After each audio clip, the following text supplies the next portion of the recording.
Good morning. This is the Zero DTE morning podcast, morning show. You choose the name. But I'm Coach Ernie, and this theme this week is about profit management, some of the particulars about how we actually derive profit in our Zero DTE strategy, where the edge is, that sort of thing. And today, we're going to complete that with talking about how to actually profit manage your trade and what it is that we do to make hold and fold decisions. And it's all based around what we call a dynamic trailing stop. I'm sure many of you have used stops before, stop limits, whatever. But a dynamic trailing stop, first of all, can be implemented programmatically, but not usually with any of the current trading platforms that you're used to, because they don't have a level of dynamicism that we're looking for. Typically, they'll put in something like a fixed range on the trail or a percentage range, which is okay. The problem with dealing with options is that over the course of the day, the amount of premium and the rate of decay is not following like a fixed percentage. It is an exponential rate of decay, and it's changing. And not only that, but there's market actions and things that happen out there that cause that rate of decay to be disrupted. So it's not a smooth curve. So you can't just apply a mathematical formula and say, that works. But there is a general direction that it's going to, and that is the premium's going to zero no matter what you do. And that's going to happen at different rates of decay depending upon the volatility regime. What I mean by that is whether the VIX is low or the VIX is medium or the VIX is high. And then all of the things that can happen in between, market or geomacro events, etc., they're going to affect that decay. So it's a really complex problem. Now, we can simplify it quite a bit by adopting some pretty standard rules and how we behave. And then as we become more experienced, we can take a more nuanced approach and start looking at things like market structure, the GEX, and whether we're in compression or an expansion zone, and things like that. But ultimately, what we're trying to do is when we get into profit, we're trying to keep it. We don't want to let it go. And we don't want to make bad decisions that might otherwise let us get into this sort of despair loop and thinking that we deserve more profit, and understanding the overall probability of where price is likely to go, because that is really the big game here. I know a lot of people say that you get into the profit tent and you wait for it to get to a certain amount and boom, you get out of there. Those are the people that are looking for tiny little profits and a high return instead of maximizing their opportunity over the long term, which is going to turn you from maybe an average retail trader, which is a loser, to a pro-level trader and win. So that's what we're going to show you. We're going to show you how to become a pro-level trader, how to understand the nature of premium decay, and what you need to do in order to maximize what you keep. So when you get into a position, right then and there, everything turns into profit management. Now, we don't manage our risk. Actually, that's not necessarily true. We have already predetermined what our risk is. It is defined, and we don't have to worry about that. It'll take care of itself. We are not active participants in managing our risk. We are 100% focused on what we can keep. So, with that, as always, we have a presentation, and it's available for your download in the description of this video. And you can open it up and follow along, or you can open that up later or store it for later reference. But all of our presentations have that link and the ability to download the presentation. And so you can build a library of presentations. And really, it's going to be one of extremely valuable courseware, if you will. So instead of me blabbing along, let's just get to it. And first, recognize the people that have shown up here in the chat. If you have questions, please go into the chat and ask them. I try to answer all of them, as well as comments later on when we're not live. If you have comments or questions and you want to put them into the comments section of this video, I look at every single one and I answer everything personally. All right. Let's see, we have Edgar, we have Michael, and Playmaker. Nice to see you all. And Edgar, thank you very much for joining. How many times a week are the live calls other than this in YouTube? Okay, so this YouTube, as I said, is 3 days a week, Monday, Tuesday, Wednesday, unless there's a holiday. The live calls in our service, when you join as a trial member, what we call an observer, you have all the same rights as our full-fledged navigator member, which is our coaching clients. And every day we have a live stream that goes from 11 a.m. Eastern time, and it usually goes to about 12:30 p.m. Sometimes it will go as late as 1, but that's your opportunity to come in and get group and individual coaching every single day, Monday through Friday. And there's an additional session that we have on Sundays, Sunday evenings, that we call the retrospective, where you can come in and we'll talk about the previous week, which is really what a retrospective is about, and what our outlook is for the coming week, and also to give another opportunity for coaching. And of course, you get coaching 24 hours a day in our Discord. So there you go. All right, we have more people joining. Casey, and sorry, I'm having a hard time seeing all of us, so I'm sorry if I don't call out your name. And sometimes the names are hard to say quickly. Who is your vendor to get the real-time options data? I use Massive. They're at massive.com.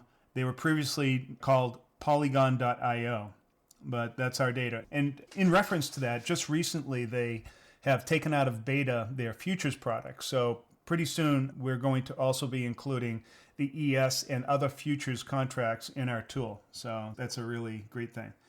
Is it per minute or some other interval? No, this is full-fledged market data on a microsecond level. It is as if you go directly to the exchange. In fact, it's coming from ORAT data that is directly from the exchange. All right. All right. That's enough. Let's get to the presentation. And let's see. We'll see what happens when I click this button. Will it go to the presentation? Yep, and it did. Okay, cool. We'll start from the beginning. Let me make this a little bit bigger so it's filling up most of the screen. There we go. Much better.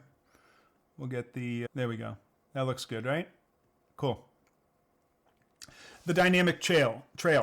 Convex shape only matters if you keep it. So we talked about convexity yesterday and how we can, by making a slight shift in the strikes that we choose, we can get a substantially cheaper option or position for a lot more profit potential.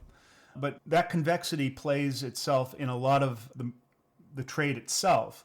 And as I said, options decay in the course of a day, and just price action in the course of a day is unpredictable, and it's all over the place. So you have to have a very flexible way that you're managing your profit. And so that's what this presentation is all about. And of course, today, what we're talking about is locking it in. These are the 3 sessions that we did this week. Monday, we covered all about entry of our positions. On Tuesday, yesterday, we talked about how we can optimize that entry to get a better position. And today, we're talking about, once we're in that position, how we go about locking it in. And there is a question here.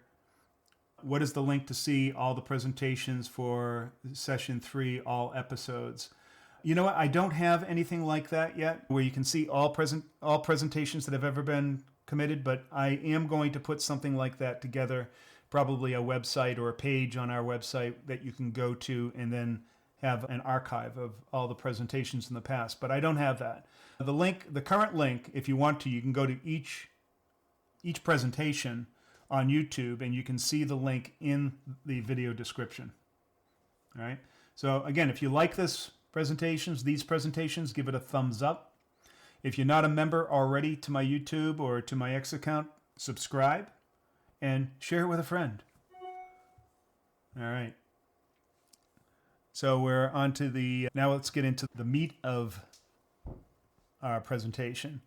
So how do we know when to start collecting profit? So once we're in a trade, there are one of 2 things that are going to happen. Either it's going to go in our direction or against our direction. If it goes against us, we do nothing. If it goes towards us, we start getting into, hey, how are we going to keep this profit? Now, in the beginning or early part of the day, prices moving all over the place, and we're in a position, we want to make sure that we're going to get enough profit that it makes sense to start turning on the ticker and making sure that we're going to grab an appropriate amount or give the market its due and see what's going to happen. So typically, we do not start taking profit or active profit management until the unrealized gain has reached about 75% of the risk. So in other words, if we had a butterfly, an out-of-the-money butterfly, that cost us $1 to get in, we're not going to start actively managing the profit until it has reached at least 75 cents over that dollar, or the position's worth $1.75. Once that happens, we turn on our profit management and we're good to go.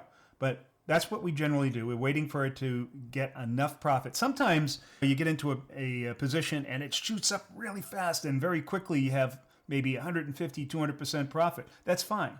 We're ultimately looking to see what the highest unrealized gain is. And as I said, our minimum for starting to profit manage is when it gets to 75% of the risk of unrealized gain, the highest point. And if it goes higher, then we just keep on, we use that as our trail, or see, that's how a trail works. A trail is always looking at the highest gain that has been achieved, and then the trail is from that point back. All right. So that's what we're doing. In this case, we're saying, hey, if you have a $300 debit on your fly, that might be the case on a 30 wide fly. And if we make up $225, then that's when we start. Let's see, of paper profit, what that's saying is that we haven't actually taken a gain. It is sitting there. It's unrealized. I think a better way to say that instead of paper profit would be unrealized. And that's the industry term. All right. Next step. So this is showing what our trail looks like over the course of a day or the course of a session. And in the beginning, it starts very wide. And you can see that over here. It's very wide. Here's profit going up or price going up or the value of our fly going up. And in the beginning, our trail or the amount of room that we give it before we stop out is very wide. And then as we go through the course of the day, it's getting narrower and narrower. Now, more often than not, most of our trades are going to stop somewhere around here, or maybe even here. And if we are closer into, or get closer to the close, or we get into the afternoon, that's a special case. But the probabilities of getting up to here are slowly diminishing, and then diminishing even faster. And so getting to the end of the day is actually a very low probability event that you're still in a trade, something around 2.5%. If you are right at the end of the day still in that trade, there's the market, you're making a lot of money. So naturally you want to squeeze that trail to ensure that you keep that money that you've made. So we have some more questions here. Let's see.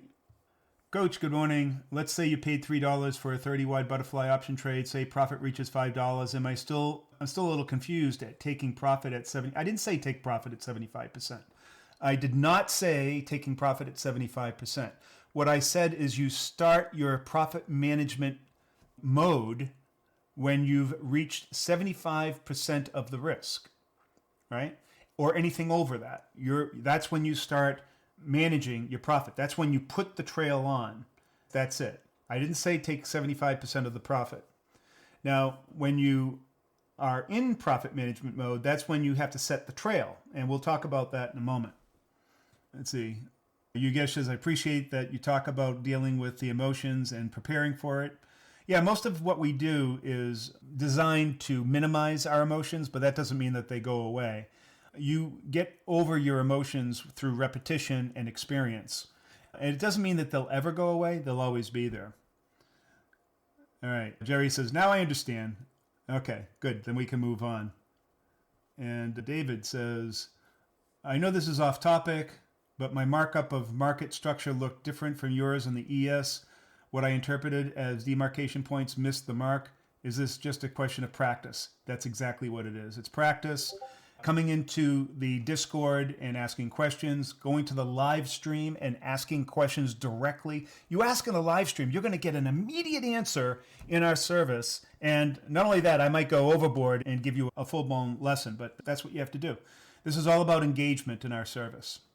All right, let's get back to the presentation. So as I said, the trail starts in the morning. It's very wide. And then it narrows as we go, and we'll talk about how you narrow that and how you actually adjust that. So that's what we'll look at next. And it all goes by time and time of day. And the reason why it goes by time of day is that's how we best judge the rate of premium decay and the increase of gamma risk. That's the sensitivity to price. So as we go further into the day, premium is decaying. Our butterflies are real-time profit curve is starting to rise. The sensitivity to price action is also increasing. That's your gamma. All of these things are happening. It really depends on when and where you are. So here we're solving for the when part. When we're very early on in the trading day, in the early part of the morning session, things are a little bit looser and the market's moving around and decay hasn't really kicked in yet. And so we give it a very wide berth, about 75% trail. So if we get into that trade, we immediately give it about 75% of the available profit or the unrealized gain, the highest gain that it's made. So in other words, if it's made $100, we're giving it 75% of that before we get out. In other words, we get out at $25 of profit. If it goes up to $200, then we're up to about $50 of profit, right, that we would stop out. So we don't want to give up any more than that, but we still also want to give it plenty of room to move. And then as we move further into the morning session, the amount that we're willing to give up will start shrinking, and it will continue to shrink throughout the entire trading day. Now, the reality is that most of our trades will be done and gone sometime in the morning session by noontime. I would say of those that go into profit, I would say about 40% of our trades are done before noontime. And we have collected substantial profit. That's just the probabilities, right? That's the reality. And as we go later into the morning, we start squeezing our trailing stop to about 50%. And when we get into early afternoon, we squeeze it even further, maybe to 30 or 40%. But once you get into the early afternoon and a little bit further on, you no longer have to sit there and think 30 or 40%. That really means that here's the less probability case, but it does happen about 15% of the time where you get actually into the profit tent. And at that point, we typically use the edges of the tent as our guide from there on in. So as long as it stays inside the profit tent, we're good. And of course, if it gets right to the center strike, we're really good. Now, there are some exceptions to that. Let's say that we're in super low volatility and it's early morning, and for whatever reason, we get this mammoth move and it goes right inside of our profit tent. We're sitting right on the center strikes of our butterfly. What do? That's usually a tell. First of all, in low volatility, we will have accelerated premium decay, and that profit will be substantial. I would probably recommend taking it off right then, because that's the best shot that you're going to get at a big profit. And you'll probably return 300, 400% return. But if it's high volatility, it'll be exactly the opposite. The decay will not have started until much later in the day. And in fact, you'll have a flat profit curve with very little gamma risk.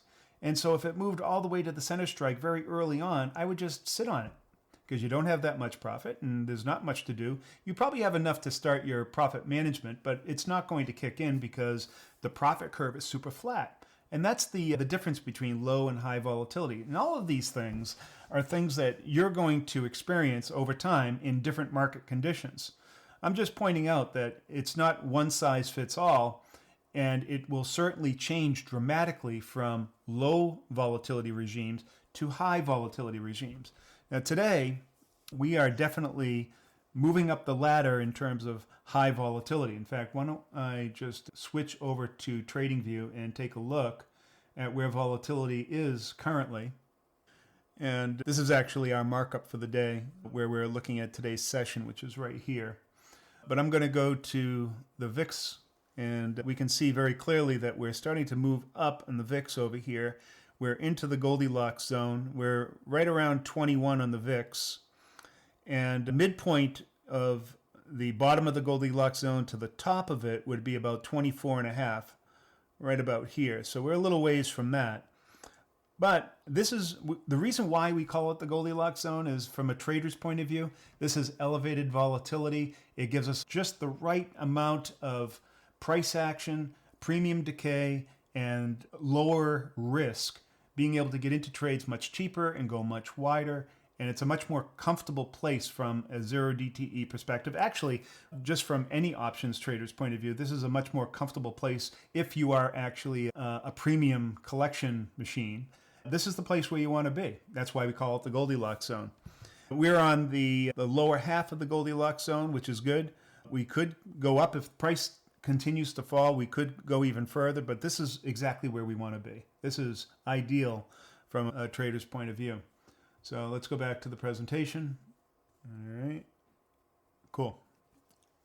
Like I said, we're slowly diminishing the trail as we go further into the day. Of course, if it hits our trail, then we get out.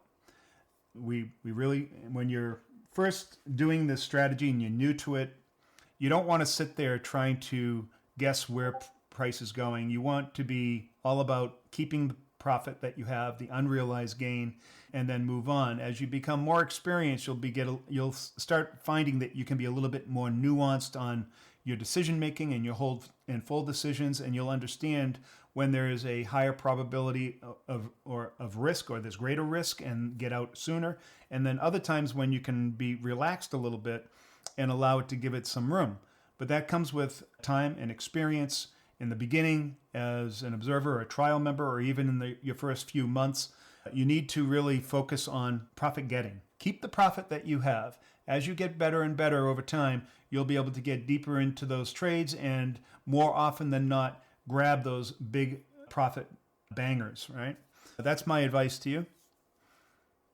Let's go to the next slide, and I had just talked about this. The VIX regime sets the timing.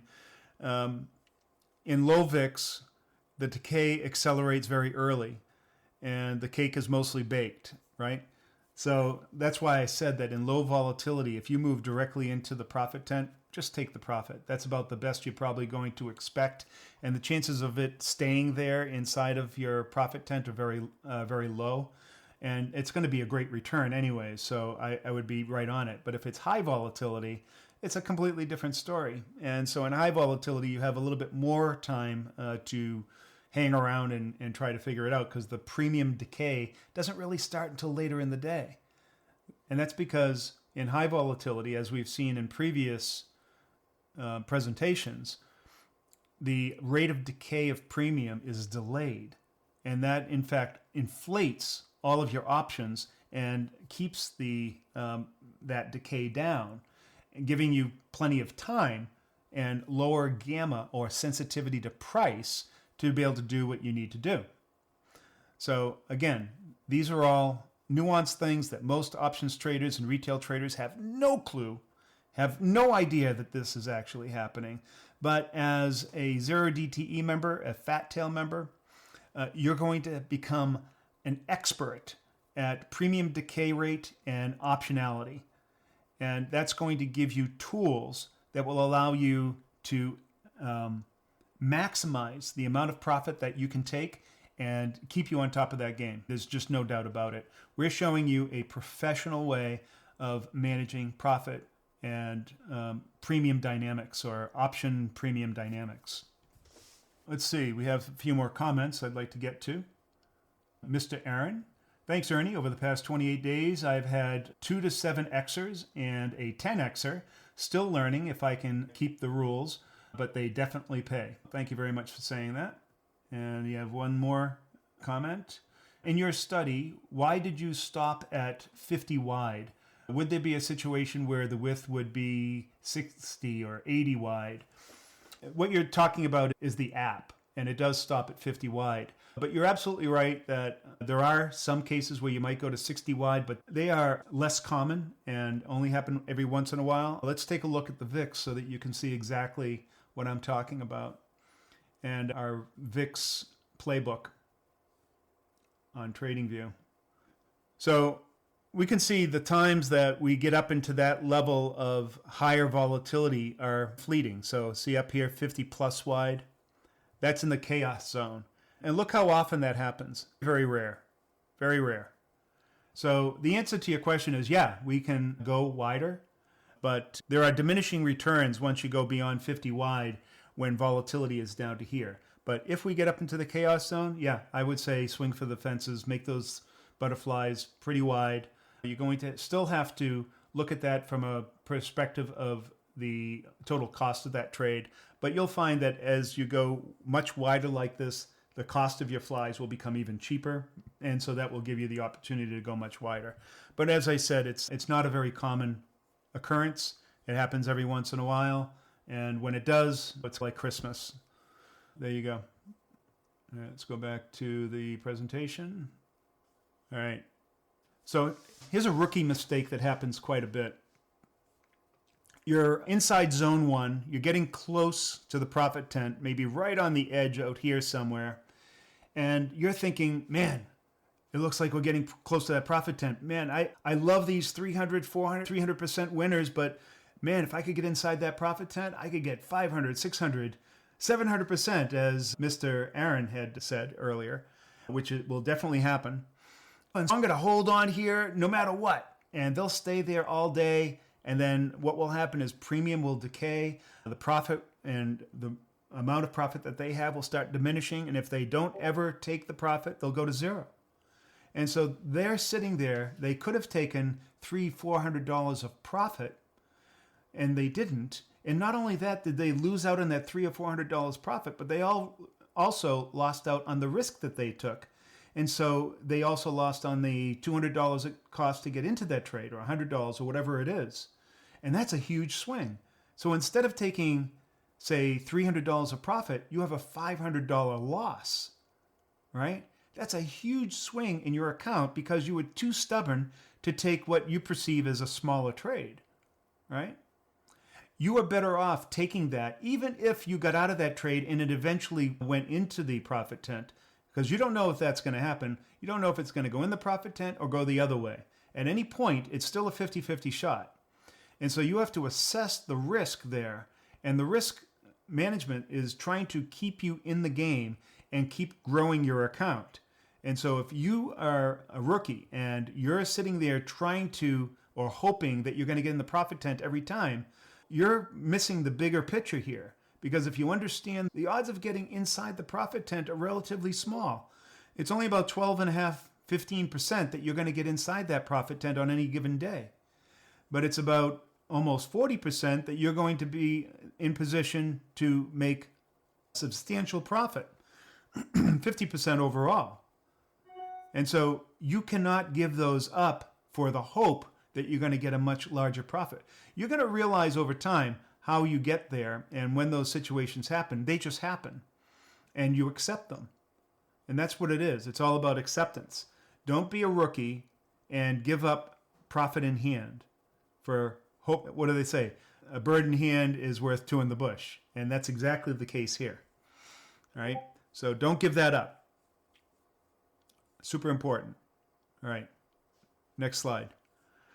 Runner length is random. All right, what are we talking about here? The times that you're making those outside the profit tent profits are going to be the majority of your profit taking, right? And so what's going to happen is your profit taking is, and the losses that you have are going to essentially result in sideways to slightly upward projection in your equity curve. But it's going to appear as if you're just going sideways for a while. And sometimes that journey sideways might be 5, 10 trades going sideways. Sometimes it might be 20 trades. Sometimes it might be 50 trades, believe it or not. That's happened to me, where I've gone sideways for 50 trades before the market decided to give me a boost up and make a lot more profit. But that's really what it's all about. Now, Mark Spitznagel calls this the roundabout. You accept many small bounded costs to be present when the disproportionate payoff finally lands. And that's the key to all of this. And I'm going to show you exactly what that looks like in my own trading strategy or my own trading log. All right. So if you look at my performance, it's a stair step. Here I went up and then over. Now let's take a look at this sequence where I went sideways. There's a lot of trades in here. If you look down here, you'll see that there's really a lot of trades. Right here, I made a new all-time high at about trade number 14. And then I didn't make another high until I got to trade number 64. Do the math. That's 50 trades where I went sideways before I made a new high. Now, could you have the discipline and temerity to stick with it? This is what you have to do. That's an exceptionally long period of time. However, you'll notice that the next time I came up at around trade number 68, I didn't make another new high until trade number 88. That's 20 trades within that period until I made another new high, and then so on and so on. You'll see it's a constant step up, right? And then I had some really great periods where it just went boom, up, but then met with sideways again. So what we're saying is that going sideways is like I said, or the quote from Mark Spitznagel, that the roundabout is indeterminate length. Sometimes it's going to be short, sometimes it's going to be long, just like in life. You have everything is kind of copacetic and you're going along, no big surprises, and it might stay like that for weeks or months or even years. And then all of a sudden, bam, you have a big life-changing event. And then on other cases, you might go every 2 weeks, you have a big life-changing event for the next 3 or 4 weeks, and it's like crazy. And then life's like that. Sometimes you have big periods of that calmness followed by big life-changing events, and sometimes they come right after another. And that's exactly the way it is in trading too.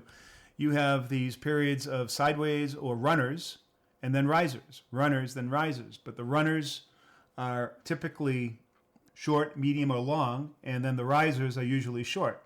Every once in a while you get 1 or 2 risers in a row, but that's the exception. All right, so that's a very important lesson. But overall, if you stick with the game, you're going to do what my account's doing, and that's bottom left, top right with compounding. And that's the great part of this, that you're not going to be going down. All right. So let's go back to the presentation. We're almost done. And here we go. So the trail isn't a suggestion. You don't want to hold past the trigger because it feels strong. You don't want to widen the trail to give it room.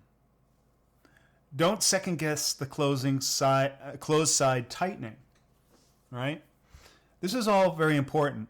And in the beginning, it's going to feel foreign and alien to you. And you're just going to have to follow the strategy. As you become more experienced, these rules will start being ingrained in you. They'll be easier to follow. And then you'll be able to advance to the more nuanced look at this and start taking other things into consideration besides the absolute trail.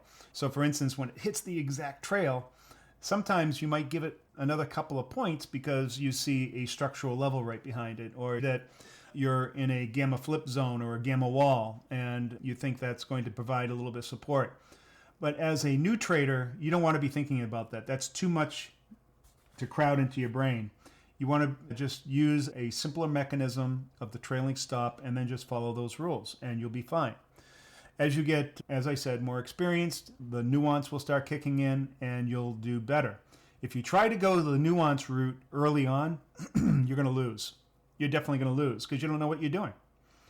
So follow the trail in the beginning and build up the experience, build up that rule set, and you'll be very successful. And then as you get better and more experienced, the nuance will help you gain a few extra percentage points each trade or each week or each month. And then that's going to increase your long-term viability. But it's not possible. It's like anything. You need to put in the reps before you start exercising the pro moves. All right. So let's see. We're going on to management starts at entry. Let's see. Yeah. So this is an important point that I made earlier. When you first get into the trade, you're not waiting for the afternoon for something to happen.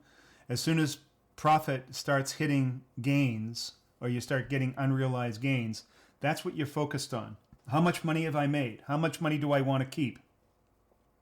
It's not really how much do I want to keep. How much am I willing to give up before I get out, right? So that is your mindset. Unrealized gains means that you've hit a high in your profit, and you have to keep track of that, where that is, because you could have taken that right then and there, but you don't want to get out just for the sake of getting that, because you could go higher.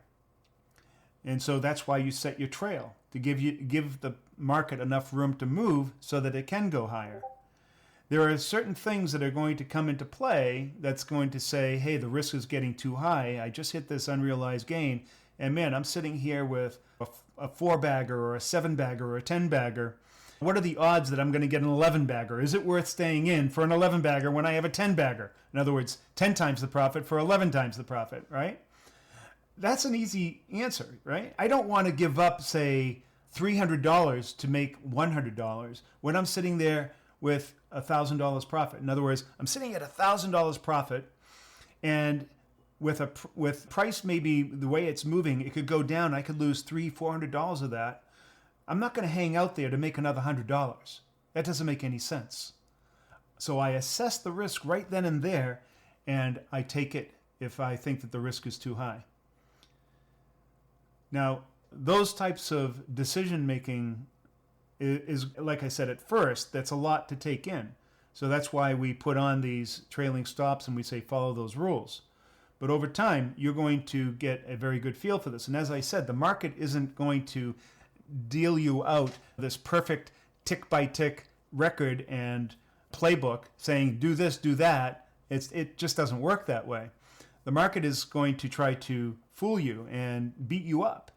And so you have to develop really hard and fast rules in the beginning so that the market can't beat you up. And over time, you'll start gaining more experience and being able to lean into it more and make a lot more money. But don't try to do that in the beginning. That's just a recipe for disaster. One thing is for sure, that once you're in a trade, the clock is ticking, right? And so you got to be on your guard. Don't take off. Don't get distracted. Stay with it. It always seems I end up in the arrears when I get distracted.